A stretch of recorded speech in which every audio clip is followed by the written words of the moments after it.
What is up, y'all? Thanks so much for tuning in to another episode of the Walk and Talk podcast. It's your host, Mateo, here, accompanied with Bruno Pozzo, as always. what's going on. So, we just wanted to come at you with a video. Both of us have been inspired by a lot of YouTubers. So, we're actually spending a lot of time doing research and development, trying to learn different styles from other YouTubers, whether that's how they present themselves, how they look when talking to the camera, Mhm. their style in terms of like videos, like the breakdown of how they structure it. And so we're really just trying to like find our own style, find our own groove and sort of make it our own, but we don't want to reinvent the wheel. Obviously, there's a lot of great YouTubers. Bruno and I watched a bunch of content from Graham Graham Stephan, right? Mhm. Graham Stephan, is Steven or Stephan? Stefan. Okay, cool. I don't know. I think that's how I've heard him say Yeah. it. Yeah. But yeah, there's just a lot of great YouTubers out there that can really present themselves well in front of the camera, and so we just Mhm. want to emulate the greats, what the greats are already doing. And so in this video, we've been inspired by a Tim Conley who is. I've actually watched his content before we even started this. He's really big into digital marketing, content marketing, but he provides a lot of great tangible advice for just, I guess, we're his ICP, really, like Yeah. just young entrepreneurs or young hungry people. And so what he really talked about in this video is the difference between being an introvert and an extrovert, the difference between like what it takes to be good at sales and marketing. And so Mhm. his conclusion is, believe it or not, he believes that he is an introvert. He claims to be really shy, doesn't appear that way because on his YouTube videos he's like Pretty super energetic. confident, Yeah. super energetic, but he himself, I guess, claims that he's an introvert.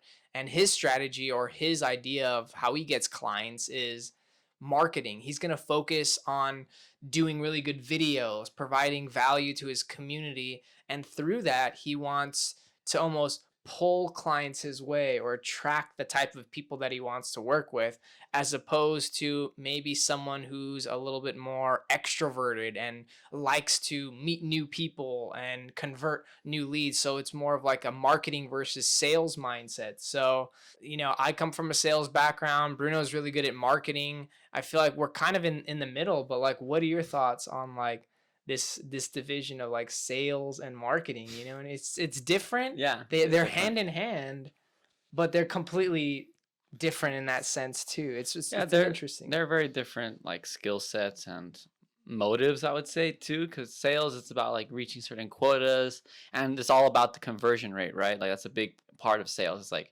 getting someone from a customer to Hmm. become a client, right? And so Yep. like actually getting the sale done.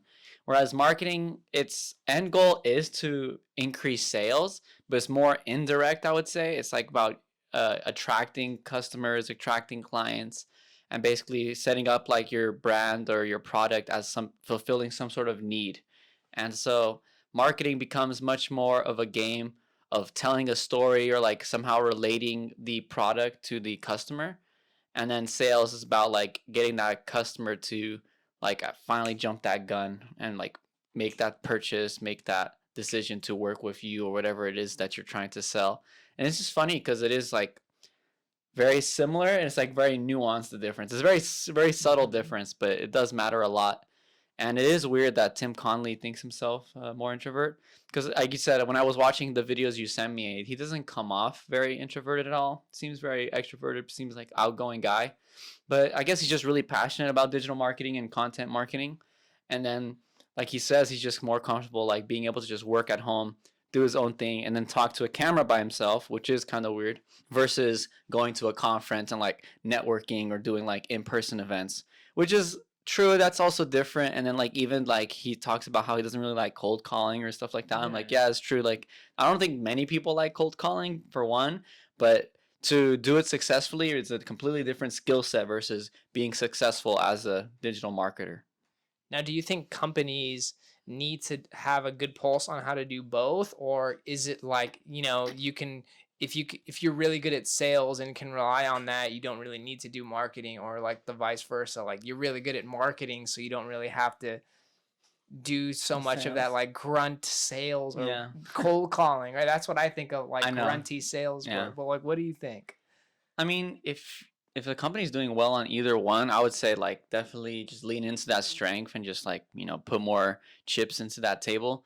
But at the end of the day, you do want to have both. Why not? At that point, it's like if you got a good marketing and you can like get increase that enticement of your product, then it's a lot easier to convert. So then like the sales side doesn't need to be as strong.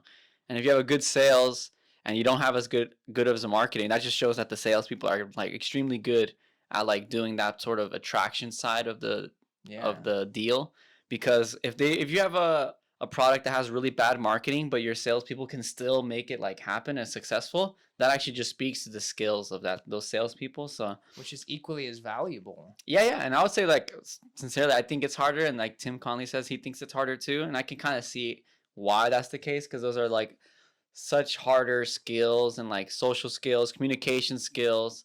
And then it just takes a lot of practice because depending on the service or product that you're selling, there's like different ways you need to Mhm. communicate, different ways that you need to like strategize. And especially depending on the clientele, right? Like B2B is different versus B2C. So it's like, yeah, all those nuances really play into sales and of course marketing as well.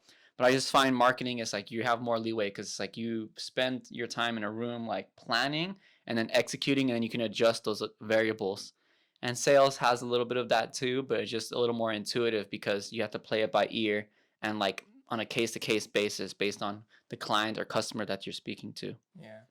Because I actually spent my whole afternoon today like prospecting, which is literally reaching out cold to companies. And what Tim Conley said in this video was like, when you are at a position where people are coming to you for help, Mm-hmm. you sort of have the final decision whether Exactly. you want to work with that person. On the flip side, if I'm reaching out to companies and I'm saying, "Hey, do you need help with this?"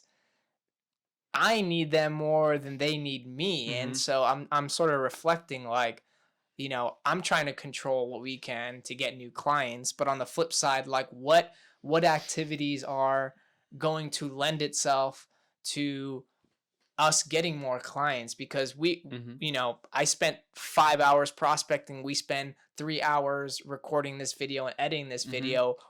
What of these activities will yield a higher Higher result. reach or Yeah. a better result or a higher conversion or that one sort of clientele that like we want to focus in and like actually work with because they see our videos, they Mm-hmm. see our content, they like who we are, they like our style, and then through that time and process of consuming our content, they sort of raise their hand and say, "We'd like to work with you." So it's Yeah. kind of like a double-edged sword, but I'm kind of with I'm kind of with Tim Conley in the sense that like if I could post the video Mm-hmm. just like how we were saying with Graham, he even said so in one of his videos. Mm-hmm. We'll link down below, but like he literally says like, I'll post the video. Hopefully 500 people from LA sees this. Mm-hmm. Hopefully 20 of these like DM me, and hopefully one of these converts. So it's almost a sales funnel within the content Content. Yeah. itself, but the content is doing the selling for you as opposed to you physically knocking on individual doors Yeah. and then hoping you can like convert someone on the spot. So I think both are valuable, but to me, I think maybe we have more of a marketing mindset in the sense that I would like say so. we value this activity Mm-hmm. or maybe it's more valuable for us to do this than it is for us to pound the phones for a full day. But who knows? I don't it's like the Yeah. chicken or the egg kind of thing. Yeah. No, it's hard to say like which one is more valuable. I would say kind of what you were saying earlier is that with content marketing and stuff, those end up becoming like more like warm leads now because then it's like people get familiar with you, they establish some sort of authority with you, and they get comfortable with your brand, and it makes them more inclined that when they do hit you up for a service or are interested, it'll Mhm. be much easier to convert them than it is like if you came to them. And it's funny that you mentioned that sort of moment where it's like when you have marketing and you have leads coming into you, you have the leverage in the sense that like you can choose, I don't want to work with this client. Whereas what we're doing when you prospect, it's like the opposite. It's like you're asking for help, and so they have the client is the one who has the leverage point where it's like, oh, I don't want to work with you, whatever. That's the only time where, as a agency, you have leverage, is when you deny work. That's the Because ultimate power. yeah, because then once you work for them, they're back again being your boss in a sense, because they are paying you for a service. So it's just funny like how it kind of ends up working out that way. But at the end of the day, both are very extremely valuable. Mm-hmm. And like you said, I do find that marketing just can end up paying off a little more. And it has like, I don't know, I feel like the results from it, since they're so indirect, it's harder to say that it's like guaranteed or has like a better outcome to sales. But I do feel like by the law of large numbers, it does have a much better reach than, say, just going by door to door. Because how many doors can you reasonably knock in a day? It's like not that much. Or same with like cold calls. But you can still do it in a warm way, like we do with the Indeed applications, where we find like people looking for videographers, so there is a way to do sales to get some sort of like warm leads. But typically I feel marketing allows you to get those warm leads a lot easier, and especially if you can really establish authority like Tim Conley speaks about, which is, I think, is probably the most important thing. And what other I mean, it's the best platform to build authority on. But like it takes a while. Like, think about it. Tim Conley didn't just post one video and then he suddenly became an authority overnight. Mm-hmm. I'm sure at some point, like, he probably had to double down on his cold activities to get to a point to where he could do a video about his experience as a agency owner. So I feel like you really need both. But like over time, what is the best? And it's time. I feel like time is the biggest variable in this equation too, right? It takes time for our content to reach an build audience. traction, Exactly. Yeah. Reach the audience, let alone establish an authority in a space. So I don't think there is a right or wrong answer here, but I think if you can fundamentally understand both of them, you'll be in really good shape, because I do think there's certain people out there that may put like all of their eggs in maybe one of these baskets, which I've definitely succumbed to initially. So it's like, how can we strike the best of both worlds, or find a really good balance? We can make content, but how do we like actually follow up with the viewers of our content, or like you follow up with them, or like someone who enjoyed a piece of content that we made, physically call them and say, hey, like, are there any other, I don't know, it's like hand in hand, they could be really powerful together. But I feel like we're more marketers in the sense that we have this gift of like storytelling and videos. And I was watching some content on LinkedIn, and a lot of people don't want to go back to the office. A lot of people want to stay working remote. So what does that mean for our industry as this digital marketing landscape? I think I think it's safe to say that like digital consumption is here to stay, especially if more people are going to be on Zoom and doing things online. Like, do you think like the roaring 2020s, the roaring 20s of our generation, where the economy is going to bounce really strong after COVID, is like that a good possibility? Or like, in this world of content marketing where it's still very new, but COVID sort of set the stage for digital entrepreneurship to be like, I don't know, maybe at the cusp of something really big in the next 5 to 10 years. Do you have any thoughts on that? Definitely, bro. I mean, that's just how I always thought about like all this sort of content right now. Instagram, YouTube, LinkedIn. LinkedIn is a really good platform for establishing authority and giving people like a backstory to what you really provide, and like the values that you can bring to the table. And so Tim Conley kind of speaks a little bit about how like LinkedIn could be a landing page for us, and it helps us, once again, establish authority. But to answer you more directly, I do think that content creation and digital marketing is just really just beginning. And because everyone's going to be more digitalized as time goes on, we're going to be more on our phones. There's going to be Alexa's, like Echoes everywhere, and like all these Google Home products and all these other voice products. And then, electric cars are really big now. Like, I think everyone's going to has an electric car from like Ford, Tesla, Chevys, fucking Toyotas. Like, it's crazy. So we're just like, really, really technical time right now. It's new. Yeah, it's still so new. Yeah, super new. And everyone could use a little help with digital marketing, especially because social media is just such a powerful platform. And that's actually what happened to us recently with one of our videos. We actually got like 300K for our client almost off of this one interview we did. And we've Because worked with them for a very long time Mhm. to reach this sort of pinnacle of like, okay, this is the highest number of views per post that they've received. It took like 2.5 to 3+ months of Mhm. like testing, creating, posting, and like that takes time.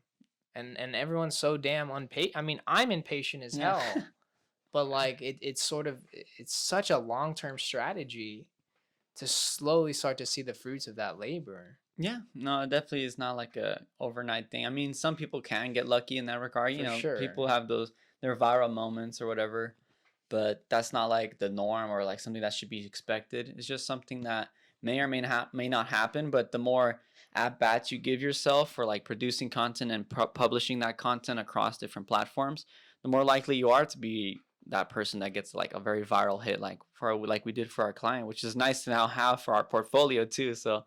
Um, yeah, that was just an interesting moment, I thought. To wrap it up, I think sales and marketing are so different, but they're also very intertwined. And, being in a position where we're actually prospecting ourselves, I think that gives us a huge advantage in the way that we think about how we approach our content marketing. I think every day we're always learning to simplify our message, Mm-hmm. or, how can we grab people's attention quickly, or how can we make content around a specific pain point. And realistically, at the end of the day, those are like sales fundamentals. Being brief, catching people's attention, having a good subject line, Mm-hmm. going straight to the value, going straight to the pain point, being very personalized. All of these like sales fundamentals and principles are what we try to incorporate in our content marketing, but through a creative lens. I think it's more than just providing value, it's doing it in a unique way that's relevant to the end viewer. Sales is marketing and marketing is sales, but Mm-hmm. the way you get your value across and the way you distribute information and ultimately ask for something is totally different. Mm-hmm. I feel like marketing, you're asking for someone's time and attention. Sales, you're asking for someone's money and opportunity or Yeah. like partnership. So it's like a micro sale in itself, but it's super interesting because I always ask people like, well, what do you think the difference between sales and marketing is? And it's really like this gray area of like Yeah. everyone has like a different definition of like what it is to them or what they think one or the other is, you know? It is like a very interesting question. And it kind of goes to like that introvert extrovert thing, like you were saying earlier. I don't know. I feel like both roles would be excelled for extroverts because extroverts would kind of look forward to that social interaction and being able to like really hype up something or like get people interested in something that maybe is not super interesting, like let's say insurance, for example. And that's why you got like the Gecko, and like what is it, Flow from Progressive, or Hmm. all these like the weird like mascots or like front people. Yeah. And like what State Farm has the khakis. What is that guy? I don't even know his Jake name. from State Jake. Yeah, Farm. exactly. So like that became a whole meme. But and that's like I guess marketing, and that's why I feel like both of those roles are more extrovert, but I can see how an introvert can excel in those as well, like kind of like Tim Conley. Especially with marketing. I can make some more sense that marketing would appeal to an introvert because there's more planning and deliberation that needs to go on behind the scenes before like that finished ad or campaign, or even just something as simple as a piece of content, podcast, Instagram post, or a story. Hmm. So I don't know. It's just interesting to see how those two kind of conflict with one another yet are the same. For when most people think of sales, they think of this like type A, hyper masculine, like go getter, alpha male. I'm probably said alpha male twice, but like I think that's what people perceive as like the salesperson. Yeah. And one of Tim Conley's comments on his YouTube videos, he believes that like introverts are actually tend to be really good salespeople because instead of having to like push an idea or really like try to convince, they're more open to like listening. Mm-hmm.